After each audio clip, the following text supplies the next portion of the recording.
दोस्तों रिसेंटली सरकार का एक यू टर्न देखने को मिल रहा है अरावली के ऊपर। और सरकार का ये जो यू टर्न है इसको कहा जा रहा है कि डैमेज कंट्रोल ये सरकार कर रही है। अपोजिशन के जो लीडर्स हैं वो कह रहे हैं कि इन्होंने ये डिसीजन जो पास किया और सुप्रीम कोर्ट ने उस पर मोहर लगा दी 20 नवंबर को, उसके बाद में सेंटर जो है वो केवल और केवल डैमेज कंट्रोल करने के लिए लग रहा है। अरावली का मैटर क्या है इसको हम लोग बड़ी बारीकी से समझेंगे और अरावली जो रेंजेस है वो कहां से कहां तक फैली हुई है इसके बारे में भी हम लोग बड़ा बेहतरीन तरीके से अभी जो है वो उसको पढ़ते हैं। लेकिन बात यह है, उत्तराखंड के अंदर बहुत सारे जो माउंटेन्स हैं उनके अंदर दरारें आ चुकी हैं। वहां पर कई बार अर्थक्वेक आने के कारण बहुत सारे जो लैंडस्लाइड्स हुए हैं, लोग घरों से बेघर हुए हैं। वहां पर कंट्रोल करने की जरूरत है माइनिंग को। लेकिन यहां पर अरावली के अंदर ऐसे डिसीजंस पास करना कहीं ना कहीं ऐसा लगता है कि यार सोच समझ कर ये निर्णय नहीं लिया गया था।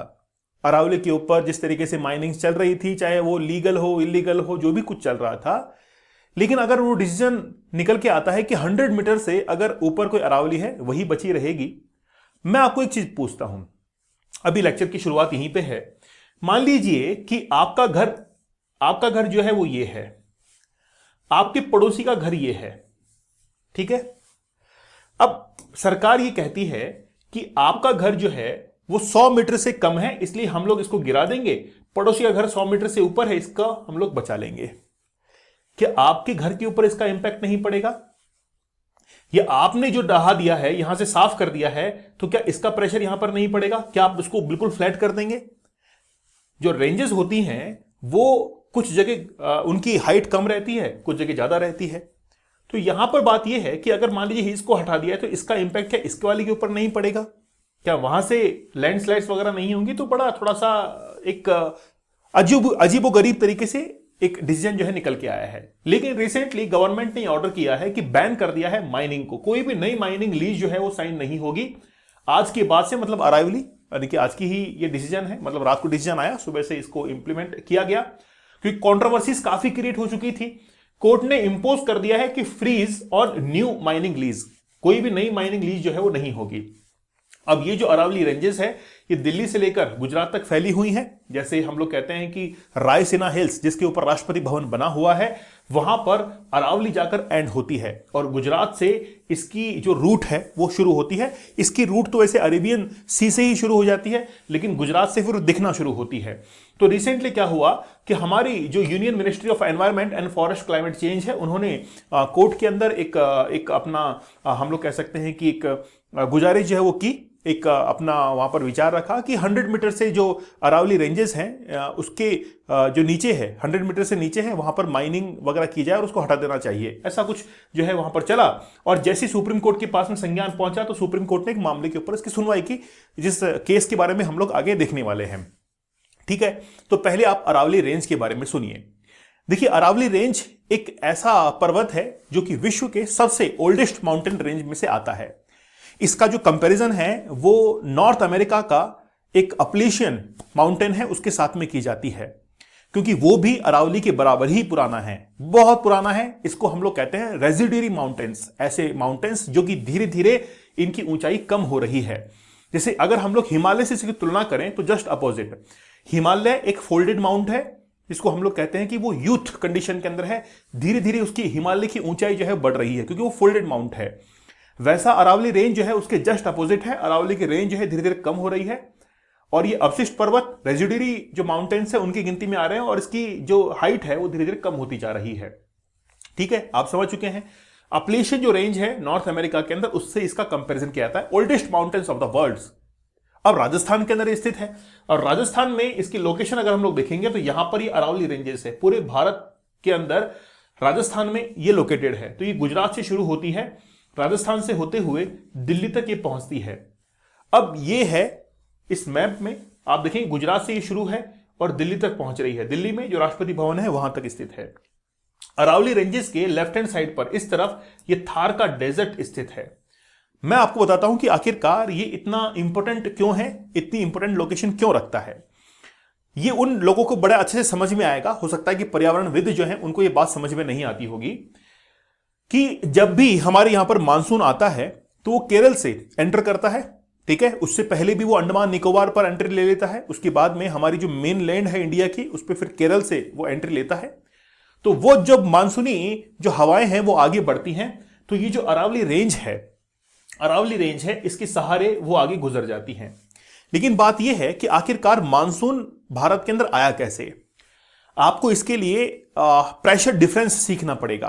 प्रेशर और टेम्परेचर के बीच में एक रिलेशन होता है। आपको मेरी बातें थोड़ी सी डेप्थ के अंदर लगेगी, लेकिन मैं आपको ज्योग्राफिकली इस चीज को समझाता हूं। एक्चुअली में क्या है कि राजस्थान के थार डेजर्ट के अंदर टेम्परेचर जो है वो काफी हाई रहता है, और टेम्परेचर हाई रहने से प्रेशर जो है वो काफी लो बनता है। अरेबियन सी वहां पर टेम्परेचर कम होता है और प्रेशर हाई होता है, और हवा का ये नियम होता है, रूल होता है कि वो हाई प्रेशर से लो प्रेशर की तरफ चलती है। जैसे हम लोग परफ्यूम वगैरह छिड़कते हैं, तो उस परफ्यूम की बॉटल के अंदर हाई प्रेशर से जो डीओ होता है, हाई प्रेशर से उसको प्रेशराइज करके फिल किया जाता है। जैसे हम लोग ऊपर से प्रेस करते हैं तो वो डीओ जो है बाहर निकल के आता है, क्योंकि वो हाई प्रेशर से लो प्रेशर की तरफ जा रहा है। इसीलिए अरेबियन सी से जो हवाएं आती हैं वो हाई प्रेशर से लो प्रेशर की तरफ आती हैं, तभी जो है वो मानसून हमारे इंडिया के अंदर प्रवेश कर पाता है। तो केरल के अंदर जो बारिश होती है उसके लिए थार का डेजर्ट जिम्मेदार है। भारत के अंदर जो मानसून आता है उसके लिए थार डेजर्ट जिम्मेदार है। अब थार डेजर्ट मान लीजिए कि अभी जिस डेंसिटी के साथ में यहां पर है, अगर वो फैलना शुरू हो जाए इस तरफ, तो पूरी तरीके से फैल जाएगा, और जो हीट वहां पर जनरेट हो पा रही है वो प्रॉपर नहीं हो पाएगी। अब ये अरावली रेंजेस मान लीजिए हटा दी जाए, तो यहां से थार का डेजर्ट धीरे धीरे क्या होगा, एक्सपांड होना शुरू होगा, जिसको रेगिस्तान का मार्च कहा जाता है। अगर ये एक्सपांड होगा तो ये टोटली इंपैक्ट करेगा मानसून के ऊपर से डेजर्टिफिकेशन जो है वो और बढ़ जाएगा। यहां पर जो रहने वाले लोग हैं वो यहां से निकलकर कहीं और जाएंगे, और वेजिटेशन जो है पूरा खराब हो जाएगा, और एक बैलेंस जो है वो इसमें बिगड़ सकता है। तो एनवायरमेंट जो है, इकोसिस्टम, इससे काफी डिस्टर्ब हो सकता है, ठीक है। अगर मान लीजिए कि अरावली रेंज को हटा दिया गया यहां से, तो अरावली रेंज को हटाने से पाकिस्तान के अंदर ज्यादा बारिश होगी। कैसे? बंगाल की खाड़ी से जो मानसून की जो रेंज आती है, उधर से मानसून की जो ब्रांच आती है, वो एक्चुअली में क्या करती है कि अरावली इससे टकरा कर बारिश करती है यहां पर, और अरावली रेंज को हटा दिया तो वहां से जो मानसून की जो हवाएं आ रही हैं वो पाकिस्तान में जाकर बारिश करेगी, तो पाकिस्तान को फायदा होगा इससे, ठीक है। अब क्या हुआ कि रिसेंटली एक ऑर्डर पास होता है। देखिए अरावली इस तरीके से है, बीच में कई बार जगह भी, यानी कि इसमें से ये कटी हुई है ना, जिसको वायु घाटियां, एयर जो एयर पॉकेट जो है वो उसको कहते हैं। तो एक्चुअली में क्या होता है कि यहां से क्या होता है कि डेजर्ट जो है वो यहां से पास हो जाता है, लेकिन ऐसे बहुत कम स्थान है। अरावली जो है वो काफी जिगजैग कंडीशन के अंदर है, काफी ऊपर नीचे है। जब हम लोग इसको देखेंगे तो आप देखेंगे कि अरावली की सबसे ऊंची जो चोटी है, हाईएस्ट माउंटेन है, वो है माउंट आबू, और उसकी जो ऊंचाई है वो 1722 मीटर है।